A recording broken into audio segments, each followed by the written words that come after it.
Hey guys, so it is the 9th of April and it is also almost 9 o'clock at night and I need to do some homework, but I'm finding right now that I can't really focus on anything because earlier today I saw a post on Tumblr that has really been kind of bothering me, and I wanted to address it. So this is something that Sonnet Stockmore reblogged from someone named Brad O'Farrell. I don't really know who that person is, but as far as I can tell from just like going to his Tumblr FAQ or whatever, is that he's worked on a bunch of media stuff. Like he's worked for the Cheeseburger website and for Daily Grace and other things like that, just kind of dabbling in internet stuff. He tweeted on April 3rd, "I feel like there's so much more to what a human can be than the media they consume, and this is why me and nerd culture don't get along." I'd like to say that, one, I agree that there is more to a human than the media they consume, but I also don't understand why that would make you disappointed in nerd culture.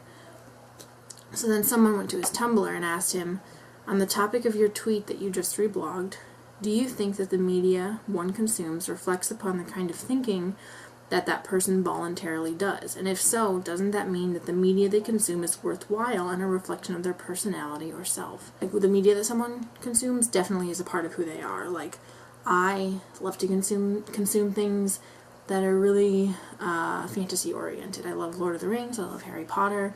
I was obsessed, or kind of still am, obsessed with Merlin, the BBC show. And I think those are a reflection of my personality and my interests. They're an extension of who I am, and they can help define me and help make it easier for me to converse with people if we share a common interest. And then they went on to ask, "And does your opinion about TV work the same for music, movies, games, board games, books, philosophical constructs, or political ideologies, etc.?" So basically, does this only pertain to the media that we consume, or is it about everything that we do? Like, does the fact that I prefer to play a board game than go out and play soccer, does that reflect who I am? I would argue that it does, because I prefer to do that kind of mental activity than that physical activity, and that's part of who I am. So then he responds, "I think all of those things are maybe less than 40% of what a person is, and most of what a person is how they relate to other people in conversation, and how thoughtful they are, and also what they're doing with their career, and what their ambitions are, and how they present themselves, and how they think about those other people and their relation to other people and their place in the world." That's a lot of stuff. So, a person is how they relate to other people in conversation. Absolutely.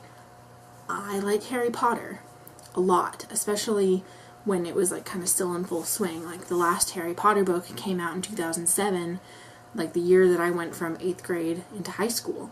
And I made my friends in high school, like, bunch of all new people I met. Like, high school was full of new people for me, which was scary for me, being very introverted and never having been comfortable with myself before, and being very socially awkward and insecure.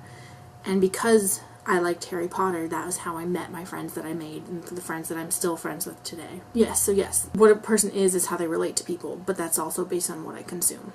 So then he goes on to say, "And I feel like nerd culture pretends that who you are is the media you consume, and everything else about you doesn't matter, and people let their bodies and their personalities and minds go to shit, and they get this hive mind personality spoon-fed to them from a fucking internet community, and they let that control their life." I feel like this is a really, really unfair statement. Nerd culture pretends that who you are is the media you consume. In my experience, when people talk about the media they consume, they don't talk about it in a "this is me" kind of way. It's really in a "I enjoy this" kind of way, because this is who I am. It's like, I feel like it's just looking at the relationship backwards. It's like, I like things because they kind of fit my personality. And I feel like the kind of media that makes sense to us and that we therefore like is also dependent on who we are. And so when I really like Merlin because of the kinds of jokes that it makes, and because of like the magic that's in it and other things like that, I think that's because of who I am. And I don't think I am who I am because I like Merlin, or because I like Sherlock, or Lord of the Rings, or Harry Potter. Those have an influence on me, and I have an influence on them. I guess I don't have an influence on them, but I have an influence on what I like. So I feel like that's a really unfair statement. And also the hive mind personality. I think one thing that this guy is completely missing is that hive mind is not limited to any one culture. It's not just a nerd culture thing. It's a human thing. There are hive mind mentalities in politics, in religion, in sports, in scientific thinking, in everything. Everywhere you're going to find people who think and act as a group because it's a group. And that's okay. I don't even want to say it's a bad thing. I would argue that that comes from our evolution, because in order for humans to survive throughout the majority of our existence, like I'm talking like big scale existence, like we live in this tiny little portion of it, but like when we were in like the hunter-gatherer kinds of settings before people like settled down into agrarian societies, there had to be hive mind mentalities. Like if you saw someone running in a direction, you followed them because there was probably a predator in that direction, or a fire. Survival depended on hive mind mentality at that point, and so that's kind of ingrained into our brains evolutionarily, even though right now, in this day and age, it can be very detrimental to us. This is kind of a tangent, but what I'm basically trying to get across here is that it's not a nerd culture thing, it's a human thing. And so accusing nerd culture of being annoying and hive-minded is just like really looking at it on a narrow scale. Like, yes, you're looking at nerd culture and it is hive-minded, but if you look at everyone, everyone is. And I think it's also unfair to say that everyone is like that. I try to not take things at face value, and I try not to just fit into that hive mind. I also try not to conform into a shell.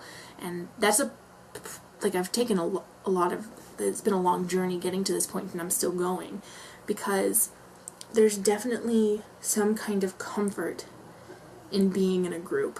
A lot of my desire, especially previously, to fit into that group and agree with other people, like, and have the same ideas as people, and sometimes conform my opinion to fit with others, came from the fact that for a long time I didn't fit into a group, and I felt ostracized and on the outskirts, and I felt lost. And finding people who were like me was amazing and comforting, and allowed me to grow, even if it maybe didn't seem like I was growing, because I was growing into this group. Basically, I went from being ostracized and not really having anyone really honestly not understand how I worked. Like when I was in 6th, 7th, 8th grade, for the most part, for the great part of it, I felt like nobody understood me, because I really liked to read. I didn't really like to do the same things that other people like to do. Like I wasn't really into shopping or into playing sports that much, and I really liked school, and everyone else seemed to just not like school at all. And so I felt like there wasn't really anyone else like me. It's hard to go through life, especially like when you're not even a teenager, and to feel like you're so different from everyone else, because it makes you feel like there's something wrong with you. And going into high school, where I found those friends of mine that liked Harry Potter and that liked to read and that didn't want to play sports all the time, and that who didn't want to go shopping and who just wanted to sit around and drink tea and have discussions about things, that was amazing. And it just made me feel so good about myself and about my life. And I will admit that sometimes there was some conformity that went on there in order to continue fitting in even better, because once you find that similarity, that commonality that you have with someone else, or with several someone else's, you don't want to go back to that being different, to that not fitting in. And because it's scary to think that you won't fit in. And that's something I still deal with. Now I'm in a major where in college, where I am different from other people. I'm in a construction engineering. I'm an engineer, which is largely male dominated, so I'm a girl. I'm different because of that. It's also, there are a lot of country people, like people who live in the country and on farms and stuff, and I'm from the city, and so that's another difference. And then there's also a lot more interest in things like sports and hunting and eating red meat, and I'm generally a person who doesn't eat a lot of red meat, and I don't really like hunting, and I don't like sports that much still, and I still like to read, and I still like to learn, and I'm still different from people. But I've come to a place, partially because of the nerd community I've been a part of, where it's okay. I still find those similarities I do have with people, and I'm comfortable with that, with myself, and that's because I had the experience of being on the outside, coming into the inside, becoming comfortable with myself while on the inside, and then getting to the point where I could, send out my other little personality tendrils, if you will, where I'm not entirely in this shell, or in this one faction. And I think that having a shell to be in for a while is fine. There are those people who never break out of it and who will be rude about it, about people not fitting in, and who, as he said, any media or community or culture predicated on the idea that everyone else is dumb and will never understand me sort of has this built-in preemptive defense against self-reflection, and that's really fucking disgusting. People didn't understand me for a long time of my life. I got questions about, why do you read so much? How do you focus on school? Why do you actually do your math homework? And getting to that place where I had the people who understood me helped me get to a place where I didn't mind if people didn't understand me. I pride myself on my self-reflection. Like, I know I'm not a perfect person, and making this is really hard because I know that there are lots of holes in what I'm saying and that maybe I don't make sense, and I'm probably gonna watch this later and think, wow, you should have said this, or you shouldn't have said this. But I just think it's really, really unfair to condemn someone for being a part of something because you don't know where they are in their journey.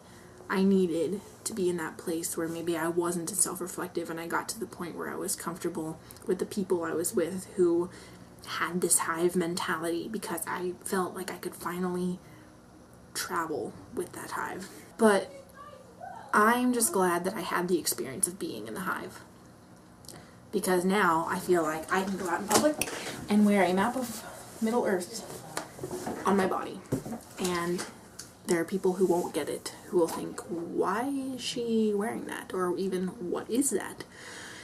And I don't care, because there are those people I will meet who will say, oh, that's really cool, and I wouldn't have known otherwise.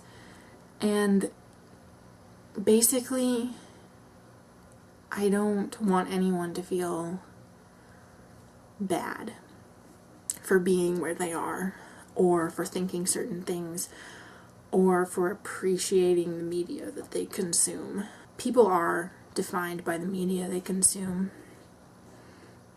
That's just how life works. But it's not exclusive to nerd culture. It's just having that mentality gets you to the point where you can't be self-reflective. And so I think it's unfair to condemn it. And I think that's all I'm going to say about that, because I'm just not good at conclusions, and I think I've wrapped it up well enough. I love you all. Have a good day. Have a good week. Have a good life. Goodbye.